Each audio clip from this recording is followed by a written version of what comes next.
আসসালামু আলাইকুম, স্বাগত জানাচ্ছি আজকের জাগো অ্যাফেয়ার্সে। গাজায় নির্বিচারে বিমান হামলা চালিয়েছে দখলদার ইসরায়েল। ফিলিস্তিনি গোষ্ঠীগুলোর তরফে ইসরায়েলি শহরগুলো লক্ষ্য করে পাল্টা রকেট হামলা চালানো হয়েছে। গত শনিবার ছিল দুই পক্ষের হামলার দ্বিতীয় দিন। আন্তর্জাতিক বিভিন্ন সংবাদ মাধ্যমে জানানো হয়েছে, ইসরায়েলের সন্ত্রাসী হামলায় গাজা ইসলামিক জিহাদ গ্রুপের একজন নেতা ও কয়েকজন সদস্য সহ ৩২ জন বেসামরিক নাগরিকের মৃত্যু হয়েছে, যার মধ্যে শিশুও আছে।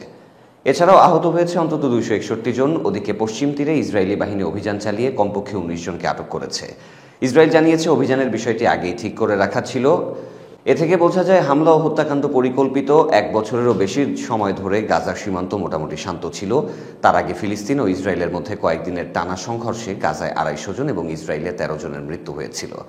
নতুন করে গাজায় ইসরায়েলি হামলা ও বেসামরিক নাগরিক হত্যায় বিভিন্ন দেশ গভীর উদ্বেগ ও তীব্র নিন্দা জানিয়েছে। তারা পাল্টা হামলা অবিলম্বে বন্ধ করার আহ্বান জানায়। মাঝে মধ্যেই গাজা ও পশ্চিম তীরে হামলা, বেসামরিক নাগরিক হত্যা, বাড়িঘর, দোকানপাট ও স্থাপনা ধ্বংস আগ্রাসী ইসরায়েলের রুটিন কাজে পরিণত। নিয়মিত বিরতিতে এই কাজটি তারা করছে বছরের পর বছর। এর যেন কোনো প্রতিকার নেই। নামকাওয়াস্তে নিন্দা জানানোর মধ্য দিয়ে দায়িত্ব শেষ করেছে বিশ্ব সম্প্রদায়। পৌনে ১ শতাব্দী ধরে ফিলিস্তিনিরা ইসরায়েলের হামলা, হত্যা, জুলুম, নির্যাতন ও নিপীড়নের ভয়াবহ শিকার। আর কতদিনে তারা স্বাধীনতা, নিরাপত্তা ও শান্তি সাক্ষাৎ পাবে তা কেউ জানে না। এই মুহূর্তে যখন গাজায় হামলা ও পশ্চিম তীরে ধরপাকড় চলছে, তখন আগের মতোই যুক্তরাষ্ট্র নীরব, ইউরোপীয় ইউনিয়ন নিশ্চুপ, যেন কোথাও কিছু হয়নি বা হচ্ছে না। অথচ রাশিয়ার বিরুদ্ধে ইউক্রেনকে অস্ত্রসজ্জিত এবং যুদ্ধ প্রলম্বিত করার ক্ষেত্রে এমন কোনো পদক্ষেপ নেই যা তারা নিচ্ছে না। খ্রিস্টিয়ান ও শ্বেতাঙ্গ ইউক্রেনীয়দের নিরাপত্তা ও আশ্রয় প্রদানে গোটা ইউরোপ উন্মুক্ত, অপেক্ষমান। ইতিমধ্যে ১ কোটি ইউক্রেনীয় বিভিন্ন দেশে আশ্রয় নিয়েছে। পক্ষান্তরে ফিলিস্তিনি, সিরীয়, লিবীয়, রোহিঙ্গা প্রভৃতি জাতিগোষ্ঠীর কোথাও কোনো জায়গা নেই, আশ্রয়, নিরাপত্তা নেই, কারণ তারা মুসলমান এবং শ্বেতাঙ্গ নয়। সাম্রাজ্যবাদের যোগসাজশ ও ষড়যন্ত্রে দখলদার ইসরায়েল রাষ্ট্রের প্রতিষ্ঠা, বিশ্বের বিভিন্ন দেশ থেকে ইহুদিদের গুছিয়ে এনে এখানে জড়ো করা হয়েছে। তাদের নাগরিকত্ব, নিরাপত্তা ও উন্নয়ন নিশ্চিত করা হয়েছে। অন্যদিকে ফিলিস্তিনের মাটির সন্তান ফিলিস্তিনিদের রাষ্ট্রহীন ও উদ্বাস্তু জনগোষ্ঠীতে পরিণত করা হয়েছে। তাদের জীবন, সম্পদ ও ইজ্জতের এতটুকু নিরাপত্তা নেই। বরাবরই যুক্তরাষ্ট্র, যুক্তরাজ্য ও ইউরোপীয় ইউনিয়ন ইসরায়েলের পক্ষে।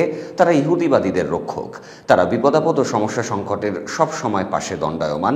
যুক্তরাষ্ট্র ও তার মিত্রদের একটি তত্ত্ব সকলেরই জানা। ফিলিস্তিনিদের ইটের জবাবে যখন বিমান বা রকেট হামলায় তাদের নির্মমভাবে হত্যা করা হয়, বাড়িঘর ধ্বংস করা হয়, তখন বলা হয় আত্মরক্ষার অধিকার তাদের আছে। এই তত্ত্ব এবারও সামনে এলো। ইসরায়েলের হামলাকে সমর্থন করে যুক্তরাষ্ট্রের তরফ থেকে তার জাতীয় নিরাপত্তা পরিষদের সমন্বয়কারী জিন কিরবি বলেছেন, আত্মরক্ষার জন্য আমরা ইসরায়েলের অধিকারকে সমর্থন করি। প্রশ্ন হলো, ইসরায়েলের সন্ত্রাসী হামলা ও হত্যাকাণ্ড থেকে আত্মরক্ষার অধিকার কি ফিলিস্তিনিদের নেই? নিজের নিরাপত্তার আশঙ্কা করে রাশিয়া ইউক্রেনে অভিযান চালিয়েছে, নিশ্চয়ই সেটা তার অধিকার। তা নিন্দনীয় হবে কেন? রুশ অভিযানের বিরুদ্ধে যুক্তরাষ্ট্র ও ইউরোপীয় ইউনিয়ন অতিমাত্রায় সোচ্চার। তার বিরুদ্ধে নিষেধাজ্ঞা সহ বিভিন্ন পদক্ষেপ নেওয়া হয়েছে। এর প্রতিক্রিয়া হিসেবে বিশ্বের অর্থনীতি, জীবনযাত্রা, খাদ্য সংস্থান, পণ্য বিস্তার মারাত্মক বিপর্যয়ের সম্মুখীন। একই তত্ত্বের বরাতে রাশিয়া অভিযান চালালে দোষের আর ইসরায়েল চালালে দোষের নয় কেন? এক যাত্রায় পৃথক ফল হতে পারে না। যুক্তরাষ্ট্র তার মিত্ররা আগাগোড়াই দ্বৈতনীতির চর্চা ও অনুসরণ করছে। ফিলিস্তিনিদের ন্যায়সঙ্গত অধিকার ও স্বাধীনতার ব্যাপারে তারা মুখে কুলু পেতেছে, অথচ তাদেরই মানবাধিকার ও স্বাধীনতার পক্ষে কখনো কখনো অতিমাত্রায় সরব হতে দেখা দেয়। তাদের কায়েমি স্বার্থবাদ, দ্বৈতনীতি, যথেচ্ছাচার এবং সাম্প্রদায়িক ও বর্ণবাদী আচরণ বিশ্বের সকল বিবাদ, বিরোধ, সংকট ও সমস্যার মূল কারণ। বিশ্বশান্তি, নিরাপত্তা, উন্নয়ন ও কল্যাণ যদি তাদের আদৌ কাম্য হয়, তাহলে এসব পরিহার করতে হবে। ইসরায়েলের আগ্রাসী তৎপরতা রুখে দেওয়ার ব্যবস্থা করতে হবে। একই সঙ্গে ফিলিস্তিনিদের অধিকার ও স্বাধীনতা নিশ্চিত করতে হবে। বলাই বাহুল্য, মানুষের মানবিক, গণতান্ত্রিক, সাম্প্রদায়িক ও সাংবিধানিক অধিকার প্রতিষ্ঠার মাধ্যমে কাঙ্ক্ষিত বিশ্ব নির্মাণ সম্ভব। এক্ষেত্রে তাদের ইতিবাচক ভূমিকা রাখতে হবে। এদিকে মার্কিন যুক্তরাষ্ট্রের নিউ মেক্সিকোর আলবুকার্ক শহরে 4 মুসলিমকে একই কায়দায় হত্যা করা হয়েছে। ঘটনাগুলোর সাথে পরস্পর যোগসূত্র আছে কিনা তা খুঁজে দেখছে দেশটির গোয়েন্দারা। যুক্তরাষ্ট্র এই ধারাবাহিক মুসলিম হত্যার নিন্দা জানিয়েছে তুরস্ক, খবর জানায় টিআরটি ওয়ার্ল্ড। তুরস্কের প্রেসিডেন্টের মুখপাত্র ইব্রাহিম কালিন এক টুইটে বলেন, আমরা এই সিরিয়াল খুনের ব্যাপারে গভীরভাবে উদ্বিগ্ন। এমন হত্যাকাণ্ডের উপর আলোকপাত করা এবং অপরাধীদের যত দ্রুত সম্ভব বিচারের আওতায় আনার উপর জোর দিয়েছেন তিনি।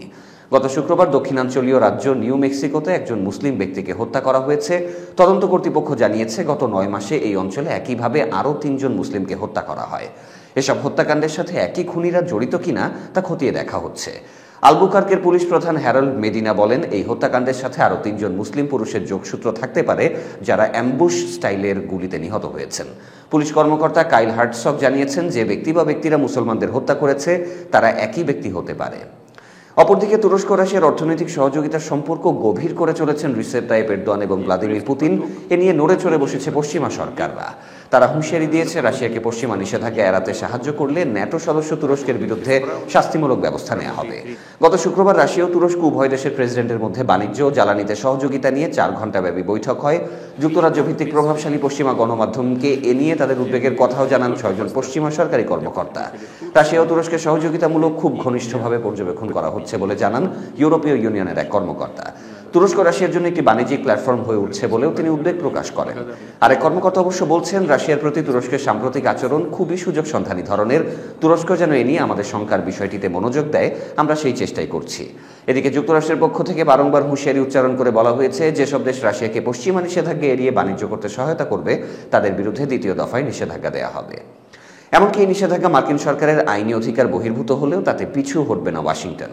এই পদক্ষেপ নেওয়ার বিষয়ে ততটা মুখ খোলেনি ইইউ, কিন্তু 27 দেশের ইউরোপীয় ব্লকটিও মার্কিন সিদ্ধান্তকে অনুসরণ করতে পারে।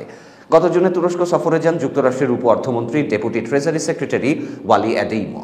এ সময় তিনি তুর্কি সরকারি কর্মকর্তা ও ব্যাংকারদের সাথে বৈঠক করেন। তুরস্ক যেন রাশিয়ার অর্থ নিরাপদে বিনিময় মাধ্যম না হয়ে ওঠে এ নিয়ে সতর্ক করেন তিনি। জ্যেষ্ঠ আরেকজন পশ্চিমা কর্মকর্তা ইঙ্গিত দেন, আঙ্কারা সীমা অতিক্রম করলে পশ্চিমা কোম্পানি ও ব্যাংকগুলোকে তুরস্ক ছেড়ে চলে আসার আহ্বান জানাতে পারে পশ্চিমা দেশগুলো। বিশেষ করে শুক্রবার এরদোয়ান পুতিনকে যেসব সহযোগিতার প্রতিশ্রুতি দিয়েছেন, তিনি তার বাস্তবায়ন করলে এমনটা করা হতে পারে। ন্যাটোভুক্ত কোনো দেশের প্রতি পশ্চিমাদের এমন হুমকি নজিরবিহীন। এতে $80,000 কোটি তুর্কি অর্থনীতিতে ধস নামতে পারে। ওই কর্মকর্তা আরও বলেছেন, রাশিয়ার বিরুদ্ধে যেসব দেশ নিষেধাজ্ঞা দিয়েছে তারা পশ্চিমা কোম্পানিগুলোকে তুরস্কের সাথে ব্যবসায়িক সম্পর্ক ছিন্ন করার নির্দেশও দিতে পারে। গত ফেব্রুয়ারিতে ইউক্রেন যুদ্ধের পর থেকেই মস্কো ও কিয়েভ উভয়ের সাথে ভারসাম্যপূর্ণ সম্পর্ক রক্ষাকে গুরুত্ব দিচ্ছেন এরদোয়ান। শুক্রবার এরদোয়ান ও পুতিন দ্বিপাক্ষিক বাণিজ্য বৃদ্ধি এবং অর্থনৈতিক ও জ্বালানি খাতের সম্পর্ক জোরদার করার বিষয়ে 4 ঘণ্টার বেশি সময় আলোচনা করেছেন। এর একদিন পরে ফাইন্যান্সিয়াল টাইমসের মাধ্যমে পশ্চিমা দেশগুলোর কর্মকর্তারা তুরস্ককে সতর্ক করলেন। জ্বালানি খাত নিয়ন্ত্রণে রাশিয়ার জ্যেষ্ঠ কর্মকর্তা ও দেশটির উপপ্রধানমন্ত্রী আলেকজান্ডার নোভাক সাংবাদিকদের জানিয়েছেন, রাশিয়ার গ্যাস কিনতে রুবলে মূল্য পরিশোধে রাজি হয়েছে তুরস্ক। ব্যাংকিং খাতে সহযোগিতা তৈরি করা সহ রুবল ও লিরার ভিত্তিতে দ্বিপাক্ষিক বাণিজ্যের বিল পরিশোধ নিয়েও আলোচনা করেছেন পুতিন এবং এরদোয়ান। রাশিয়া থেকে ফেরার সময় এরদোয়ান সাংবাদিকদের বলেছেন, রাশিয়ার সাথে এমআইআর পেমেন্ট কার্ড নিয়ে অতি গুরুত্বপূর্ণ আলোচনা হয়েছে। রাশিয়াতে ভিসা ও মাস্টার কার্ড এবং সেবা বন্ধ থাকায় বিকল্প এই কার্ডের মাধ্যমে তুর্কি ব্যবসায়ীরা সে দেশে গিয়ে লিরার মূল্য পরিশোধ করতে পারবেন। আবার রাশিয়ার পর্যটকেরাও তুরস্কে এসে রুবলে মূল্য পরিশোধ করতে পারবেন। পশ্চিমা কর্মকর্তারা ভয় পাচ্ছেন, এর মাধ্যমে রাশিয়ানরা পশ্চিমা নিষেধাজ্ঞা এড়ানোর সুযোগ পাবে।